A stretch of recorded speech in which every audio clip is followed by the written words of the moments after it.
Buenos días a todos, agradeceros que estéis aquí, es un placer contar con todos vosotros hoy. Hemos decidido organizar esta sesión conjuntamente, Drums, conjuntamente con AGM Abogados y Empresax, para daros una visión global, digamos, de la situación que está sufriendo el mundo del M&A y el Private Equity y un poco las claves para gestionarla de forma más eficaz. Yo soy Beth, ahora me presento en un minuto, estoy con Alex, abogado senior de AGM Abogados, y con Fran, socio de Empresax, y entre los tres, ya os digo, vamos a intentar daros unas pinceladas de lo que estamos viviendo y de cómo afrontarlo. Por introduciros Drums de manera muy rápida. Drums es una compañía de software, una compañía tecnológica, fundada hace 20 años por expertos en el sector del M&A ilegal y líder europeo en soluciones de gestión de información confidencial. Nuestro core, ¿no? Diríamos, pues sería la seguridad, lo iremos viendo un poco en la sesión, innovación, compliance y sobre todo servicio. Esas serían un poco nuestras claves. Con más de 300.000 millones en transacciones gestionadas, operamos a nivel internacional. Tenemos oficinas en toda Europa y recientemente en Estados Unidos, y aquí en España pues tenemos oficinas en Madrid y en Barcelona. Presentaros, como os comentaba, a Alex, que nos acompaña hoy de AGM. No sé si, Alex, ¿queréis presentarte tú mismo? Sí, gracias, Beth. Yo soy Alex Pana, abogado senior del Departamento de M&A de AGM Abogados, que es un despacho con más de 30 años de experiencia. Tenemos un equipo multidisciplinar de más de 100 profesionales y nuestras oficinas principales se encuentran en Barcelona, en Madrid y en París. Al tener cumplir varias áreas y tener profesionales especializados en cada una de estas materias, pues hemos sido reconocidos en varios directorios y especialmente me gustaría destacar que en temas de M&A hemos sido reconocidos en varios directorios, así como hemos aparecido en varios rankings por número de operaciones. Así que espero que todo ese bagaje que tenemos hoy os pueda servir para coger algunas ideas y entender algunas cosas de cómo está evolucionando el sector del M&A tras en esta época COVID que por desgracia nos está tocando vivir. Así que nada, haciendo esta introducción breve os paso con Fran, mi compañero, que también se introducirá él mismo. Muchísimas gracias, Alex. Un placer estar de nuevo con los docs. Yo soy Fran Hidalgo Barquero, soy socio de Empresas, una firma de M&A y consultoría estratégica muy centrada en trabajar con pymes principalmente. Y perdonadme un segundo porque esto es un problema del directo y me están llamando por aquí, perdonadme. Bueno, mientras nos deja Fran unos segundos, comentaros que tenéis en el webinar, tenéis la sección de preguntas. Al final de la sesión tendremos unos 10 minutos más o menos para solucionar todas vuestras dudas, ir mandándolas en función de cuando surjan, cuando queráis, no os dejéis nada. Si queda algo por responder, también tendréis nuestros datos de contacto, así que a vuestra disposición. A ver si tenemos a Fran de vuelta. Si no, mira, mientras tanto voy a avanzar un poquito, os doy el resumen de la agenda. Vamos a pasar por 4 puntos principales. En primer lugar, pues veremos las consecuencias macro provocadas por el COVID. Luego entraremos un poquito más en detalle ya en las consecuencias directas en las operaciones de M&A y Private Equity y las tendencias actuales, pasando después a la optimización en la gestión de las operaciones. Y, por último, haremos un repaso del impacto en la viabilidad de preparación y ejecución de los mandatos de compra. Y, finalmente, como os comentaba, la sesión de Q&A. A ver si tenemos a Fran de vuelta. Bueno, si quieres podemos continuar y explico yo un poquito las consecuencias macro, ¿no? Perfecto. En esta diapositiva, como podéis ver, nuestra idea es destacaros las principales consecuencias o en qué situación se halla el mercado actualmente tras la aparición de este virus, ¿no? que nos ha afectado a todos. Hemos querido destacar principalmente 4 consecuencias a nivel macroeconómico, tanto en M&A como en Venture Capital y Private Equity. La primera consecuencia que estamos viendo y que, como todos ya os imaginaréis, es el incremento de las operaciones de distressed M&A, es decir, a las operaciones de compra-venta de empresas o inversiones en empresas en situaciones de crisis, de tensión de tesorería, ya sea en fase preconcursal o en fase concursal. Obviamente, cada vez hay más compañías en dificultades y, por lo tanto, este tipo de operaciones se está incrementando. De momento, en 2020 estamos viendo un incremento en operaciones de distressed M&A en fase preconcursal, y eso se debe a que el Real Decreto Ley 16-2020 aprobó una moratoria que permite a las compañías no solicitar el concurso de acreedores hasta el 31 de diciembre de 2020, aunque se hallen en situación de insolvencia. Por lo tanto, no será a partir hasta alcanzado enero de 2021 que empezaremos a ver un incremento en el número de operaciones de distressed M&A en fase ya propiamente concursal. Bueno, Fran ya ha podido entrar, ahora te daré paso. Termino con las consecuencias macro. La segunda consecuencia macro que os hemos querido destacar es el incremento del uso del private equity como vía de salida de la crisis. Y esto se debe a que, en contraposición con las operaciones ordinarias de M&A, donde el vendedor suele vender el 100% del capital, en las operaciones de private equity lo que logra la compañía es dar entrada a un socio profesional que da financiación a la compañía y mayores facilidades para afrontar esta situación complicada y salir reforzado o ir creciendo para una fase post-COVID darse una situación mejor e incluso para evitar caer en concurso de acreedores, ¿no? Entonces, este tipo de operaciones encaja muy bien en la situación actual que vivimos. La tercera consecuencia macro es también obvia, es la disminución de las operaciones de M&A ordinario. Solo hay que pensar que si hay menos compañías en una situación ordinaria, es decir, estable, y por lo tanto se hallan en situación de tensión, en una situación preconcursal o concursal, obviamente se verán incrementar esas operaciones de manera a costa, ¿no?, de las operaciones de manera ordinaria. Y además, como os decía, las operaciones de manera ordinaria están viendo también son menos útiles en la situación actual que una escala de un private equity. Y finalmente, la cuarta consecuencia macro del COVID es la gran cantidad de liquidez que se ha puesto a disposición en los mercados. Ya antes de la aparición del COVID, en la época, digamos, pre-COVID, había mucha liquidez en los mercados. Por todas las emisiones que ha habido por parte de la Unión Europea, actualmente nos hallamos en una situación en la que hay muchísimo dinero para afrontar operaciones de build-up, de compraventas de empresa y de inversiones en compañías. Sí, ya han pasado 6 meses, ¿no? Desde que empezó un poco un poco no, desde que empezó del todo, desde que se estableció el estado de alarma en España. Y sí que es verdad, y lo vimos con Fran un poco al principio de este periodo, que se hacían muchas hipótesis sobre el tipo de recuperación, si eran curvas en U, en V. Y sí me gustaría aprovechar que ya estás aquí de vuelta para que nos contaras un poquito dónde estamos y qué es lo que podemos esperar, ¿no? ¿Podemos hacer más predicciones ahora que antes? ¿Estamos en el mismo sitio? Muchas gracias. Bueno, y lo primero, disculpadme todos porque, hemos estado un rato antes comprobando que todo funcionaba y en el momento ha fallado. Pero bueno, efectivamente tuve la oportunidad de hablar con Beta ya por mayo para ver un poco cómo estaba afectando el shock. Ya estamos claramente en la crisis después del shock y por entonces se hablaba mucho de letras, ¿no? Para hablar de recuperación. Hoy por hoy se está hablando mucho de una recuperación en forma de CAC. Básicamente que hay sectores que están saliendo muy reforzados y sectores que están muy lejos de la recuperación.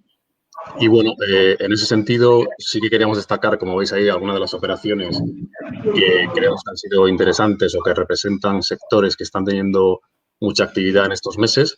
Y bueno, pues ahí como podéis ver, por ejemplo, el mundo agro, y nosotros lo estamos viviendo directamente, básicamente con la visión que tenemos en el mundo de los fertilizantes, y es que, pues lejos de reducirse la actividad que ya veníamos viendo desde antes del mes de marzo, se ha acrecentado, ¿no? En ese sentido, hemos visto una gran operación que probablemente sea una de las más importantes en términos absolutos de este año en España, que es la adquisición de Rovensa, la antigua SAPEC, por parte del fondo suizo Partners Group. Es verdad que esta operación ya venía cociéndose de antes, pero para no ir más lejos, hace 2 semanas veíamos como SOPEF, Spain Oman Private Equity Fund, se hacía con una compañía murciana también en ese sector, en otros tamaños, llamada Simbor, pero ya os digo que representa una tendencia que es bastante imparable y que se está reforzando desde Europa, más con todos estos fondos que se van a transferir a los países para hacer esa transición energética, que es uno de los puntos que se está trabajando mucho, y todo lo que es la eficiencia y una producción más sostenible.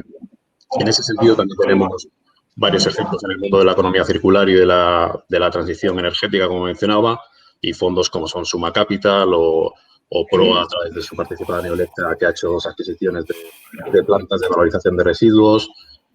Tenemos otra compañía muy interesante, una operación muy interesante que se ha producido este año, que es la inversión de Caixa Capital Risk y el CDTI en una compañía salmantina llamada Milfood, que está ahí a medio camino entre el mundo agro y el mundo de la economía circular.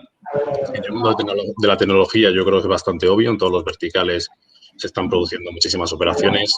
De nuevo, y para no ir más lejos, ayer mismo el fondo estadounidense de Growth Equity, Providence, entraba en Signaturit, una startup de Legal Tech catalana. En el segmento educativo tenemos a Magnum, que ha entrado en ISDI, al fondo francés CAFA, que ha entrado en IMF Business School.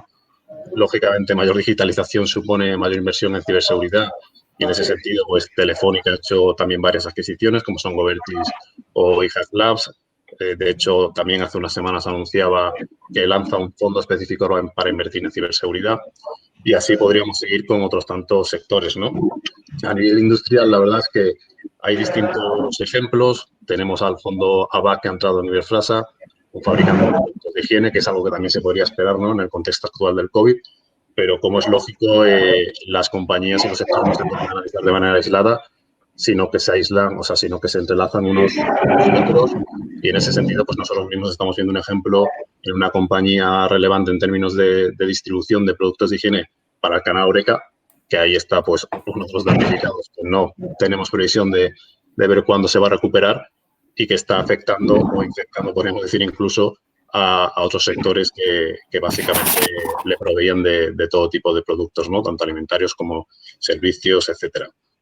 Entonces, bueno, por bajar allá algo más de detalle en relación con las operaciones, aquí, Alex, no sé si nos podrías dar un mayor detalle o aspectos prácticos de cómo estáis afrontando vosotros los deals. Bien, gracias, Fran. Mira, aquí os hemos querido destacar básicamente 8 consecuencias directas en las operaciones. O sea, pasamos de las consecuencias macro que hemos visto antes a las consecuencias específicas en las operaciones de Money Private Equity. Entonces, la verdad es que podría haber destacado más, pero yo creo que son las principales y me gustaría que si hay algún participante, que veo que hay varios que son del sector, que destaquen, pues, o que pregunten si creen que también creemos que son consecuencias importantes, ¿de acuerdo? Así que os animo también a participar en la medida de lo posible a través de las preguntas. La primera consecuencia que estamos viendo y que es muy clara y es quizá la más importante es el impacto en la valoración de las empresas. Ya lo estaba apuntando Fran. Estamos viendo cómo la valoración de las compañías está bajando. Y no solo porque facturen menos, sino porque además, como bien sabéis, en muchas ocasiones la valoración la tomamos a través del EBITDA con un multiplicador, pues estos multiplicadores se están rebajando. Nosotros, por ejemplo, en una operación en la que estábamos del sector sanitario, que podrías pensar que subiría el múltiplo, nos hemos visto que está bajando incluso porque los sectores privados también se están viendo perjudicados. Entonces, por ejemplo, en EBITDAs que hemos podido ver en otras ocasiones de EBITDA multiplicado por 8 o por 9, ahora estamos trabajando con EBITDAs multiplicados por 6 o como mucho por 7. Como bien decía Fran, la infección de este virus afecta a las personas, pero luego también afecta a sectores. Estos sectores que no están directamente afectados afectan a otros y esto acaba siendo un poco un desastre, ¿no? Pero bueno. Otro efecto en las valoraciones es que el ejercicio 2020 es irreal. No podemos tomar el ejercicio 2020 como referencia. Nuestra esperanza es que pudiéramos tomar ya el ejercicio 2021 como referencia. Es decir, tendríamos estados financieros de 19 como primera referencia y tomaríamos como proyección a partir de 2021. Pero eso requiere un trabajo muy complicado, que es hacer proyecciones de cómo se paga la compañía en una época post-COVID. Eso es muy complicado. Además, parece ser que el primer trimestre de 2021 aún estaremos sufriendo impactos muy, muy duros como consecuencia de la pandemia, ya que se está alargando más de lo esperado, por desgracia. Dentro de las valoraciones, el último punto que os quería destacar es que estamos viendo muchísimo más uso del lockbox, es decir, del precio fijo. Si bien eso provoca un problema, que es que los inversores y compradores ante esta situación requieren de un precio fijo menor, porque al final están en una situación muy confusa, ¿no? Y eso nos da pie a pasar a la segunda consecuencia que os hemos marcado, que es el uso de los earnouts, es decir, los precios variables. como consecuencia del incremento del uso de los precios fijos, así como de la confusión y la falta de proyecciones sobre el futuro que vamos a vivir, se pone de relieve la necesidad de poner una parte muy importante del precio variable. Prácticamente todas las cartas de intenciones que hemos podido ver en AGM, casi todas tenían earn-out, y eso antes no nos pasaba en esta medida. Eso, si bien hay otro efecto, ¿no? Que es que si estamos dentro de una operación de M&A ordinario donde el vendedor vende el 100% de la compañía, el uso de un earn-out es difícilmente justificable, mientras que en el private equity, como explicábamos antes, encaja mejor en la situación actual. El uso de earn-out es mucho más, digamos, realista, o encaja mucho mejor, porque al final el socio vendedor o el socio que da entrada al nuevo private equity realmente continúa en la compañía. Por lo tanto, tiene sentido que si la compañía va mejor, se incremente o disminuya. Pero claro, si el socio vendedor desaparece la compañía a vender 100%, no tiene sentido que su precio no se vea afectado por la evolución futura de una compañía en la que ya nada tiene que decir. La tercera consecuencia que os hemos querido destacar es el incremento de la fuerza negociadora del inversor. Al final, antes del COVID, estábamos en una situación donde se estaba equiparando bastante la posición negociadora, porque había mucha liquidez en el mercado, no tanto como ahora, pero ya había mucha, y no había más empresas que ahora que estaban en una situación buena para negociar, y por lo tanto pues eran negociaciones un poquito más de igual a igual, ¿no? Mientras que ahora mismo hay aún más dinero, más compradores y más inversores, y en cambio las compañías que están en posición de buscar financiación han crecido mucho, tienen mucha necesidad de tener nuevos socios o de desprenderse de la compañía, y por lo tanto están perdiendo muchísima fuerza. La cuarta consecuencia, que además, bueno, ya lo estaremos viviendo todos en prácticamente todos los aspectos, es el alargamiento de las negociaciones. Todas estas dudas que estamos viviendo, confusión y cambios continuos, ¿no? Día a día, al final lleva a que las negociaciones sean muy complicadas, se alarguen más y las partes tengan mucho más miedo de cerrar un acuerdo que les pueda perjudicar. La quinta consecuencia es el incremento del uso de los break fees, es decir, de las cláusulas de penalización por ruptura de las negociaciones. Este tipo de cláusulas en España no tienen muy buena acogida, cosa que sí pasa en otras jurisdicciones. Pero estamos viendo que desde la aparición del COVID-19 muchos más inversores están intentando utilizar esta cláusula, y eso creemos que se debe a que los periodos de inversión van a cargo del beneficio que puedan sacar de la plusvalía. Hay además mucha más dificultad de conseguir beneficios, y por lo tanto todo ahorro que se pueda realizar es bienvenido, y uno de estos ahorros es recuperar recursos que has gastado en una due diligence y una negociación que luego no tiene un buen resultado, ¿no? Y al final vemos que se están intentando incluir más cláusulas de break fees, si bien seguimos teniendo una poca implementación de este tipo de cláusulas.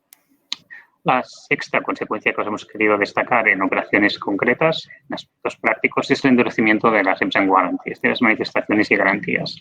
Esta es seguramente, junto con la valoración, la segunda consecuencia más importante que estamos viendo, porque al final los inversores y compradores están viendo que hay muchas posibles contingencias y las quieren cubrir. Pensemos que el año 2020 a nivel de gestión de las compañías está siendo muy complicado.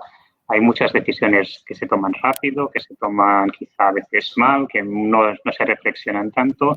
Hay, por ejemplo, todo el uso que se ha hecho de los ERTEs y las posibles malas aplicaciones, usos excesivos de ERTEs o equivocarse de la tipología de ERTE que debían aplicar, y esos al final son más riesgos que antes no existían, pues en 2020 hay muchísimos más riesgos, y eso a los inversores, a los compradores, obviamente les preocupa y endurecen las manifestaciones y garantías del vendedor para cubrirse. La séptima cláusula es el uso de la cláusula MAC, es decir, la cláusula de cambio material adverso. Si bien antes del COVID no éramos tan conscientes de que podían surgir situaciones tan raras, ¿no? y tan duras como la que estamos viviendo en 2020, se ha puesto de manifiesto que sí, que eso puede pasar, y además parece que estamos todos pensando que en los próximos años algo más nos pasará, ¿no? Al final hay mucha movilidad internacional, hay mucha globalización, mucha gente en contacto, y al final los riesgos pues se van incrementando, ¿no? Y somos conscientes de ellos. Es verdad que el legislador español está ya en vías de preparar una redacción de la cláusula MAC para que se pueda aplicar, pero no esperamos que en el sector de Money no esperamos que nos vayamos a apoyar en eso. Creemos que se optará en la práctica por utilizar cláusulas muy detalladas y específicas en la redacción y por lo tanto no nos vamos a remitir a la normativa, aunque seguramente en 2021 tendremos normativa al respecto en España.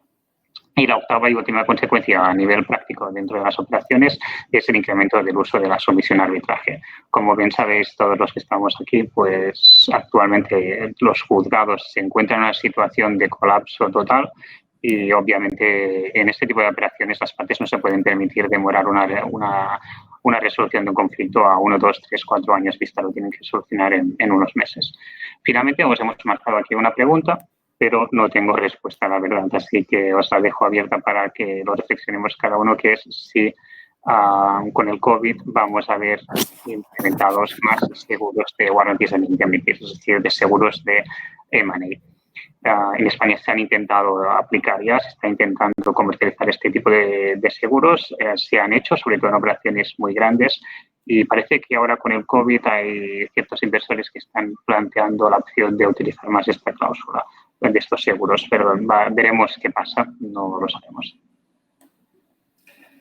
Sí, gracias, Alex. Al hilo de lo que comentaba Alex, vemos que la situación está afectando de forma global, ¿no?, en todas las etapas de las operaciones, y que muchas de las consecuencias que hemos visto están haciendo que se alarguen los tiempos de las operaciones, ¿no?, los tiempos de gestión, de negociación, un poco como comentaba Alex.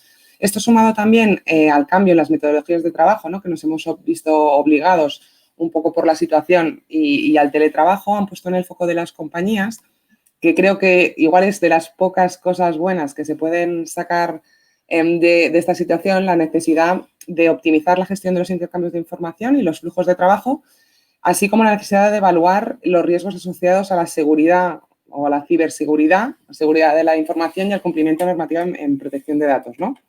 Entraremos en cómo vamos a optimizar o cómo podemos optimizar la gestión de las operaciones, un poquito en unos minutos, un poquito más en detalle. Pero sí me gustaría hacer un pequeño apunte en cuanto a esta parte de seguridad y compliance. Al final, sobra decir que la información que compartimos en las operaciones es muy confidencial, estrictamente confidencial y sensible, pero además en las operaciones de Money hay buena parte que contiene datos personales, ¿no? Aun con la implementación del Reglamento General de Protección de Datos Europeo hace un par de años ya, sigue habiendo muchas de las operaciones, sobre todo en mid y small market, que se gestionan de forma no segura o utilizando plataformas asumiendo riesgos innecesarios, ¿no?, en materia sobre todo de protección de datos, aunque también de seguridad. El Reglamento Europeo, no voy a entrar en mucho detalle porque todos lo conocemos, pero sí solo hacer un apunte, nos obliga obliga a las empresas, ¿no?, a tomar unas medidas de protección y custodia interna de los datos más fuertes o que antes, podríamos decir, o de forma global a nivel europeo. Y además, hace unas semanas nos obliga a tener los datos en Europa, que se procesan en Europa, que es la forma de garantizar la privacidad de esos datos. Y hace unas semanas el Tribunal Superior de Justicia dejó sin efecto el Privacy Shield americano, ¿no?, que era al final el salvoconducto que tenía Estados Unidos con la Unión Europea para poder gestionar esos datos siguiendo, se supone, siguiendo la misma normativa que en Europa.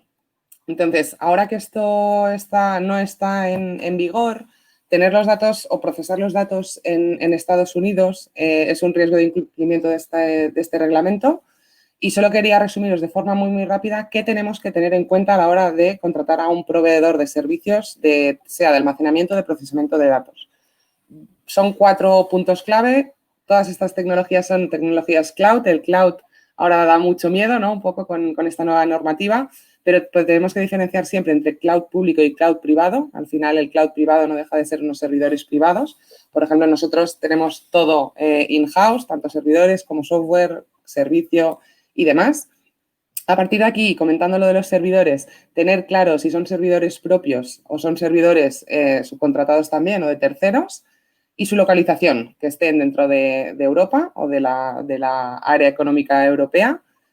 y que no solo para el almacenamiento, sino para el procesamiento. Esto ligaría un poco con la tercera cosa importante, que es saber si el proveedor que estamos contratando a su vez está subcontratando algún tipo de procesamiento de datos o de custodia de datos. En esos casos tendríamos que hacer una auditoría no solo de ese proveedor, aunque en los contratos figure, ¿no?, que asumen la responsabilidad.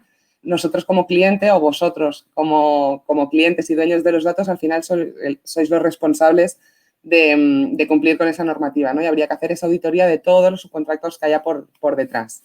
Solo era para hacer un apunte, creo que es importante que se tengan en cuenta estos temas, sobre todo ahora que realmente la tecnología es clave, ¿no?, para poder seguir gestionando las operaciones de forma eficiente y de forma segura.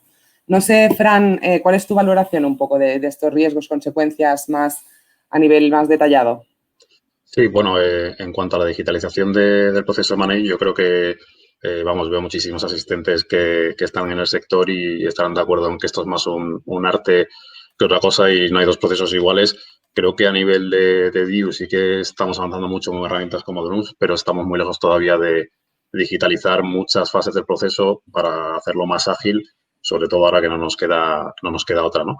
Pero bueno, volviendo a la cuestión en cuanto a riesgos que han aparecido durante la pandemia para los procesos y otros riesgos que agravan además los procesos y que son muy difíciles de solventar, les he adelantado unos cuantos como valoración, pues, temas que hay que tener más en cuenta que anteriormente en los procesos. Y aquí, Alex, no sé si nos puedes aportar algún dato más concreto.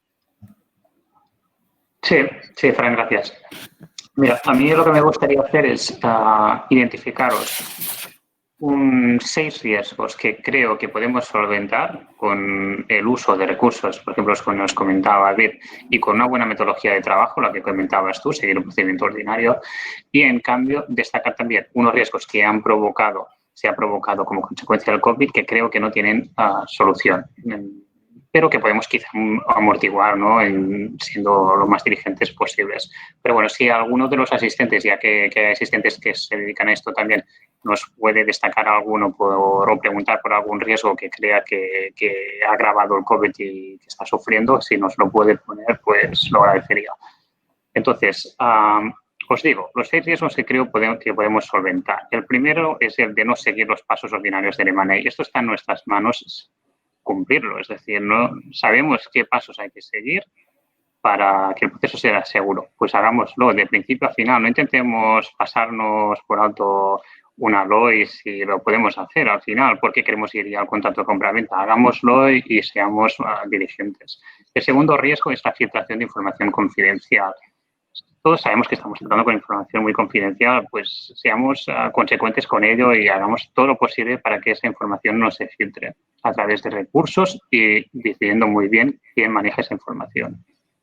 El otro riesgo que hemos querido destacar es el de la inquietud de la plantilla de conflictividad interna. Cuanto más se dispersa la información y más gente dentro de la compañía conoce que se está negociando, más riesgos hay. Y además estos riesgos derivan también en la cuarta consecuencia, que es la pérdida de contratos con proveedores y clientes. Si hay ciertos proveedores o clientes que se enteran de que una compañía está negociando su venta o entrada de un nuevo inversor, tiene que saber que hay un riesgo a que se pierdan proveedores y clientes. Y nosotros lo hemos visto que algún cliente o algún proveedor se ha cambiado de compañía porque no quería el cambio de control en ese momento. Y eso hay cosas que hay que trabajarlas muy bien, porque además luego también puede que la operación no salga y encima salgas peor perjudicado. La quinta consecuencia que hemos querido destacar, que podemos también solventar, es el desconocimiento de la información facilitada o recibida por las partes. Si utilizamos los recursos adecuados y llevamos un buen control, sabremos qué información se ha transmitido. Y eso también va en línea con la sexta consecuencia que se puede solventar, que es la desaparición de documentos tras el cierre de la operación. Muchas veces durante la fase de DIO y de negociación del contrato de compraventa se facilita documentación que es muy útil en una situación post-closing y por lo tanto hay que guardarla. Y por otro lado, destaco las 4 consecuencias que creo que el COVID ha provocado, ha agravado y que creo que no nos queda otro remedio que pasar como podamos por ellas, ¿no? Intentar amortiguar el golpe, porque el golpe lo vamos a tener igual. La primera es la conflictividad en la valoración de la compañía y del precio. Por lo tanto, aquí tenemos un problema muy, muy grave y hay que saber negociar y no tensar la cuerda hasta que se rompa. Y, bueno, para eso pues están profesionales como Fran, ¿no? La segunda consecuencia que ha agravado es el reparto de responsabilidades y riesgos entre las partes. Ahora mismo las partes se encuentran en una situación de muchas dudas, donde saben que hay muchos más riesgos, muchas más contingencias futuras y eso no hace más que complicar las negociaciones. El tercer riesgo que estamos viendo, que tampoco tenemos manera de solventarlo, es la existencia de cambios normativos. Estamos en un momento de muchos cambios normativos, tanto como consecuencia del COVID directamente, como consecuencia también de medidas que se están realizando a nivel de cambio general de normativa, por ejemplo, todo el tema de la sostenibilidad. De todos estos cambios normativos que vamos a sufrir, tenemos que intentar pasar por ellos de la mejor manera posible. Y la cuarta consecuencia que ha agravado son los retrasos y alargamiento del proceso. Ya lo hemos comentado en anterioridad, creo que los tres ponentes de hoy, los procesos de negociación de manera private se están alargando y lo estamos viendo y, por lo tanto, no nos queda otra que intentar manejar lo mejor posible la situación para que no se rompan las negociaciones. Porque cuanto más se alargan, más podemos caer en una situación de ruptura de las negociaciones.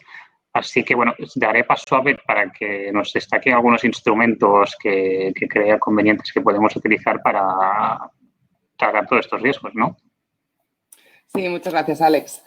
Pues como hemos venido comentando y como se introducía un poquito al principio cuando hemos hablado de seguridad, reducir los tiempos y optimizar los procesos nos puede ayudar más que nunca, bajo esta situación, a cerrar las operaciones de forma exitosa, ¿no? Salvando, como ha comentado Alex, pues que hay riesgos que no... Perdonar, esta ha sido... Perdonar, hay riesgos que no podemos evitar o no podemos salvar, pero sí podemos pues, intentar controlar todo lo posible los efectos negativos de esta situación e intentar acortar al máximo los tiempos. La innovación nos puede ayudar a afrontar el día a día de las operaciones con herramientas que nos permitan trabajar de forma ágil, ¿no? En primer lugar, y desde la fase de preparación, cómo mostremos, por ejemplo, la información será muy relevante a la hora en relación con la valoración final del activo, ¿no? Y la oferta que se haga por él. Asimismo, un proceso de comunicación fluido pues, nos ayudará a optimizar esas negociaciones, a reducir los tiempos y a controlar sobre todo esas negociaciones particulares de la época que podríamos comentar, ¿no? Estas cláusulas específicas que se están solicitando, este tipo de herramientas como los seguros que comentaba Alex, que no se utilizan mucho ahora y demás. Por otro lado, no solo en la parte de preparación, sino, como podéis ver en el vídeo, aunque es muy, muy cortito, muy rápido, algunas de las herramientas. Los data rooms hoy en día están hechos para trabajar dentro de la plataforma y así no perder control ni trazabilidad de todo el proceso, ¿no? Pues tenemos herramientas de trabajo sobre los documentos, como habéis visto, incluso herramientas de traducción de contenido, pues para poder ganar algo de confianza, ¿no? En estos inversores extranjeros que pueden estar dentro de las operaciones y poder agilizar el análisis de esa documentación sin salir de la plataforma, ¿no? Incluso se ha avanzado mucho en inteligencia artificial. Nosotros en concreto pues tenemos una herramienta de análisis por categorías que nos permite pues crear unos perfiles de búsqueda personalizados, con lo cual la herramienta va aprendiendo de nuestras búsquedas y hacer búsquedas semánticas, ¿no? Dentro de un contenido pues buscando palabras clave, frases, sinónimos, etcétera. Al final la idea es realizar todo el análisis de riesgos o de oportunidades dentro de la plataforma y que podamos, pues nada, acortar sobre todo todos esos tiempos de due diligence. Por último, en cuanto a la comunicación entre las partes, ¿no? Para cerrar una operación con éxito es imprescindible disponer de herramientas sencillas, como podéis ver, que nos permitan crear flujos flexibles, personalizados y que cubran cualquier casuística, ¿no? Haya muchísimas partes implicadas o pocas. Al final, la idea es cubrir cualquier casuística, poder trabajar dentro de la plataforma, como os comentaba, evitando así los riesgos de filtraciones, los riesgos de mala comunicación, ¿no? Que puede haber entre las partes y luego poder tener trazabilidad también de toda esa parte de comunicación y no solo de documentación que se muestra en las operaciones. Con estas herramientas, pues podemos organizar nuestro workflow, como podéis ver, programarlo, etcétera. No vamos a entrar en detalle, pero sí a la hora de trabajar, como veis, pues podemos hacer preguntas sobre párrafos, documentos específicos que nos van a ayudar a tener esos enlaces, a facilitar las preguntas, las respuestas, enviarlas a los equipos adecuados y realmente cerrar todo ese círculo de negociación.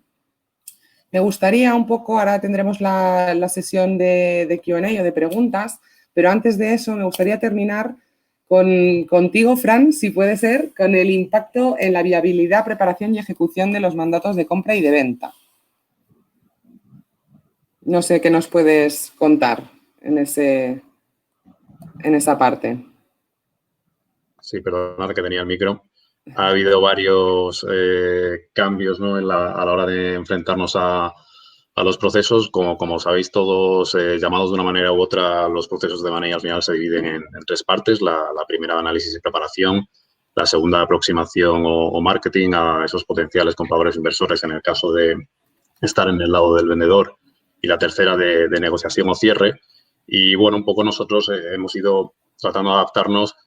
También hemos visto una gran diferencia entre los deals que empezaron antes de la pandemia y los que han empezado después. Y venimos también a analizar cómo es necesario, cómo ha afectado la crisis a la propia empresa y al sector, que no siempre es correlativo.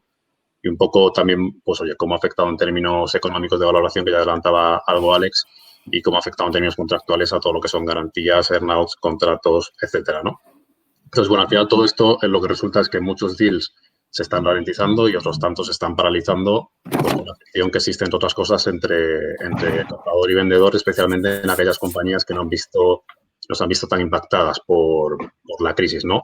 Al final es difícil explicarle a un propietario que ve cómo su compañía crece que el mercado ahora mismo la valora en menos.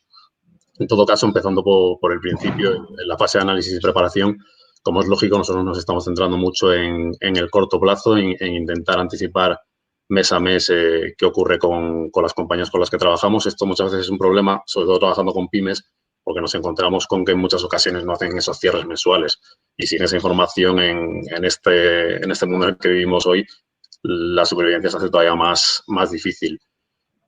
Por concretar todavía más en cuanto a temas en los que tenemos más cuidado del que teníamos antes, pues aging de clientes y proveedores para detectar posibles problemas de impagos, las estructuras de costes hay que tenerlas controladas al dedillo, ¿no? Para ver hasta qué punto estamos sometidos a riesgos por la existencia de una estructura de costes fijos que nos obligue a aumentar nuestra tesorería o encontrar por cualquier forma, ¿no?, nuevas alternativas de financiación. La caja comprometida, pero que no vemos en el balance, pues desde arrendamientos, compromisos de compra a proveedores. Todos esos temas hay que hilarlos muy bien. Y, por supuesto, analizar, como también decía Alex, tema de, pues, todos los contratos con clientes y proveedores, sobre todo para ver si podemos estar ante relaciones contractuales que se puedan resolver por situaciones sobrevenidas como la que estamos viviendo. A partir de ahí, viendo algunos casos concretos y ejemplos en sectores en los que trabajamos, pues, como os decía, ¿no?, hay sectores que crecen y empresas que crecen. En el mundo agroalimentario es un ejemplo muy claro. Nosotros tenemos un cliente que en el mundo de los fertilizantes ha crecido un 50% en lo que llevamos de año respecto al año anterior. Pero luego tenemos clientes en otros sectores, como es, por ejemplo, el mundo de la ingeniería. Ya lo comentábamos con Beth en mayo, en el que, pues, más allá de lo que ocurre en el sector y de la naturaleza de las estructuras financieras de estas compañías, como sabéis, las empresas de ingeniería muchas veces, pues, oye, tienen problemas de working capital serios y pues, necesitan acudir a financiación con más asiduidad que otras compañías. Pero lo que tenemos que analizar aquí es el caso concreto de la empresa, ¿no? Nosotros tenemos dos casos muy diferenciados. Uno en el que esta situación se ha agravado porque, pues, oye, por la situación que ha obligado a parar la actividad, pues, si era una empresa que ya venía arrastrando problemas en cuanto a la financiación en el corto plazo, pues se han agravado todavía más, ¿no? Y al final, pues, el proceso pierde interés, porque lo que gana interés es que la compañía sobreviva.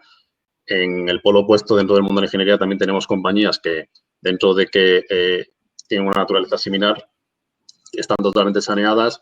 Estamos ante propietarios que están explorando la venta, por ejemplo, en este caso, como alternativa a la sucesión empresarial, y no tienen ningún tipo de prisa por ejecutar el proceso, ¿no? Digamos que pueden capear todo este problema.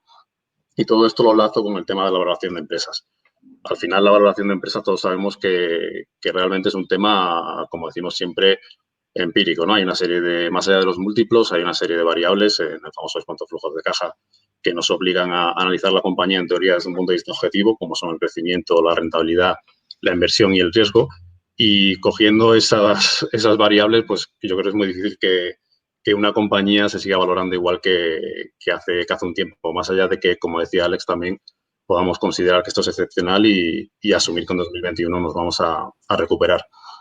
En cualquier caso, nuestra opinión es que las compañías que vienen aguantando el tirón e incluso están creciendo, como algunos de los ejemplos que os mencionaba, pues va a ser complicado que tengan una estimación de valor diferente y en ese sentido creo que también va a haber un shock en cuanto a que, como también mencionaba Alex, pues hay mucho más capital en el mercado que en la anterior crisis y al final del día los inversores de private equity pues van a tener que seguir invirtiendo su dinero porque no deja de ser su negocio.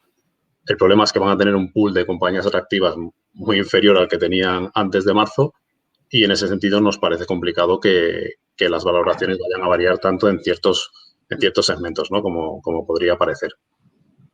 Por lo demás, yo creo que no tenemos tiempo para mucho más y nada, pues encantado de contestar cualquier pregunta que podáis tener ahora en el Q&A y, por supuesto, luego yo creo que todos estamos a vuestra disposición, veréis nuestros datos de contacto y encantados de seguir charlando sobre este tema. Genial, gracias, Francisco. No sé, Alex, si quieres hacer un último apunte, frase de cierre o pasamos directamente a las preguntas. Tenemos un par de preguntas. Si quieres, Alex. Pues pasamos a las preguntas ya, porque yo creo que así vamos directo a lo más interesante, fenomenal, ¿no? Sí, tenemos un par de preguntas. Buenos días. Tengo una pregunta y es ¿por qué se incrementa el uso del private equity como consecuencia del COVID? Sí, esto lo he comentado al principio de la presentación y bueno, tampoco me da mucho tiempo a justificar el por qué lo digo, ¿no? Pero básicamente, bueno, sí que lo he mencionado un poquito, pero es que no entro muy en detalle. Al final, el private equity ahora mismo, en una situación como la actual, estamos viendo como las compañías están viendo disminuida su cifra de negocio y también están viendo disminuido su beneficio. Mientras que los gastos se mantienen, a veces incluso incrementan y se van endeudando. En una situación de este tipo, pueden acudir a endeudamiento tradicional porque hay mucha liquidez, pero la otra opción es vender la empresa y que un tercero la asuma y la reflote. Y la otra opción es dar entrada a un private equity, ¿no? Es decir, a un socio que contigo esté en la compañía. Ahora mismo, como decía Fran, no es momento de vender la empresa porque al final las valoraciones y los múltiplos con los que estamos trabajando han disminuido mucho.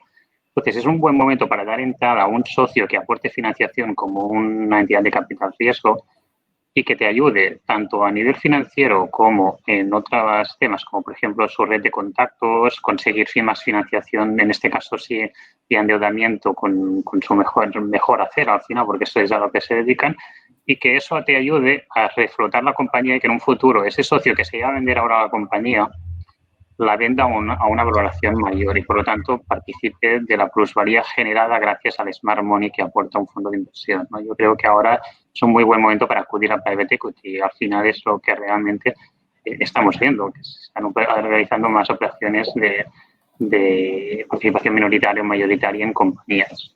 Entonces, yo creo que básicamente es por eso, esa acumulación del dinero y la generación de una situación en la que vender la empresa ahora tampoco es muy interesante, ¿no? A una familia decirle que se vaya a vender su empresa familiar ahora, pues es un poco complicado porque ha visto como en muchas décadas esa empresa ha dado beneficios y ahora te van a decir que te la van a valorar mucho peor por una causa que en principio es temporal, que solo debería durar un año. Hemos visto un poco, Fran, por pedirte tu opinión. Hay excepciones, ¿no? A lo que estamos comentando. Hay algunos sectores que igual es mejor momento incluso, ¿o no? Bueno, yo creo que al final es un tema de mercado. Como decía, creo que el pool de compañías interesantes se ha reducido mucho para los fondos y en ese sentido me parece complicado que muchos propietarios que tenían intención de dar entrada a fondos, ya sea de manera mayoritaria o minoritaria, cambien sus expectativas. A partir de ahí, pues oye, también es labor de los asesores ser razonables y hacer ver a los clientes que, sobre todo, que no cojan múltiplos de compañías cotizadas para extrapolarlos a sus empresas, ¿no? Pero bueno, como decía Les, yo creo que sí que es un buen momento, creo que va a haber muchas más operaciones minoritarias y creo que es un momento fantástico para que compañías que estaban son conscientes de que tienen que dar ese paso en muchos sentidos de profesionalización, que lo den acompañados de un socio que en muchos sentidos te va a aportar ese rigor. Y creo que esa sí que va a ser una tendencia que vamos a ver más, ¿no? Por supuesto, fondos de deuda, pero fondos de equity haciendo operaciones minoritarias, creo que va a ser algo que vamos a empezar a ver bastante. Perfecto. Y tengo una última pregunta. Esta la lanzo y a ver quién la quiere contestar. Porque entramos un poco más en la especulación otra vez, ¿no? ¿Qué cambios pueden surgir de la evolución esperada hasta ahora si la pandemia se alarga más de lo esperado en 2021? Y ahí os la dejo, al que la quiera. Dale, Alex. Yo creo, pero luego apuntas tú, si se alarga más, veremos cómo se incrementan muchísimo más las operaciones de distressed M&A, obviamente. Si en enero, febrero, marzo, abril, mayo la pandemia sigue apretando como está apretando ahora, obviamente hay muchas empresas que no van a salir, no van a poder salvarse, ¿no? Porque al final estamos tirando de ICOs ahora mismo y por lo tanto pues lo que veremos es un incremento de concursos, un incremento de operaciones de compras de unidades productivas dentro de los concursos, que además ahora mismo hay una normativa bastante buena para realizar este tipo de operaciones. Se han hecho modificaciones en la normativa, por ejemplo, sobre subrogación laboral en los concursos y, por lo tanto, el distressed M&A subirá y las valoraciones yo me imagino que bajarán muchísimo. Al final, los fondos de inversión, si la pandemia se alarga, seguirán comprando porque no les queda otra cosa. Al final viven de eso, como decía Fran, y creo que harán más operaciones o seguirán habiendo operaciones, pero los precios pasarán a ser muy, muy bajos, ¿no? Si han bajado ya, imaginaros, con un primer trimestre 2021 a este ritmo, ¿no? No sé, la verdad es que habrá operaciones, al final tendremos trabajo, pero la situación no será nada agradable. Sí, yo creo que cuando acaben las moratorias, ¿no? Que también hemos comentado al principio, igual entramos en una, o sea, si esto se alarga, igual entraremos en una fase en que las operaciones de deuda van a subir muchísimo y las de M&A pues van a quedarse un poco en stand-by en espera, ¿no? De esa recuperación. Igual son las que van más ligadas a ese final de la situación, ¿no? Sí, yo echo de menos también, pues quizás más actores en España dedicados al segmento en el que trabajamos nosotros, en el lower middle market, o así es como se llama, ¿no? Básicamente porque se habla mucho de reconstrucción y quizás haya que tratar de apoyar desde el sector privado, porque no sé si desde lo público lo conseguiremos, pero desde el sector privado a compañías que tienen unos fundamentales fuertes, pero que por la naturaleza de la crisis están totalmente fuera de juego, ¿no? Hay grandes compañías y muchos fondos se han metido en el mundo Oreca o en el mundo travel antes de la crisis, en compañías que en un país como este pues son líderes a nivel mundial, ¿no? Teniendo en cuenta el sector del turismo, teniendo en cuenta los sectores que son tan relevantes. Y ya no hablo solo de ese sector, hablo en general de pymes, en segmentos os hablo de compañías con EBITDAs incluso por debajo de los 2 millones de euros, porque, vamos, son compañías que probablemente con una sucesión adecuada y con inversores profesionales podrían salir adelante y seguir creciendo. Lo contrario va a ser que SACA se siga acrecentando y no creo que sea bueno para la economía. Por lo demás, sí que están haciendo mucho la figura, vamos, naciendo, ya viene desde hace unos años, sobre todo de Estados Unidos, pero sí que estamos viendo, por ejemplo, la figura de los share funds, que creo que ahí sí que van a poder ayudar mucho. De hecho, veo a algún conocido entre los asistentes y esperaría que dentro del private equity, pues oye, se dé ese pasito para atrás, entre otras cosas, porque van a tener mucha más competencia arriba entre las buenas compañías, que se fijen en las compañías buenas que también tenemos más abajo y que las potencien. Fenomenal. Pues tenemos algunas preguntas más, pero no tenemos tiempo para más. Sí que las preguntas que hayan quedado por responder las vamos a distribuir en el equipo y las vamos a contestar personalmente. Y nada, esperamos, muchas gracias a los dos por acompañarme hoy. Espero que a todos los asistentes les haya servido de algo, alguna parte, que hayamos creado menos dudas o hayamos resuelto algunas de las que tenían. Y nada, espero veros muy pronto en otras sesiones. Muchas gracias, Alberto. Hasta luego. Gracias y disculpad a todos. Adiós. Hasta luego.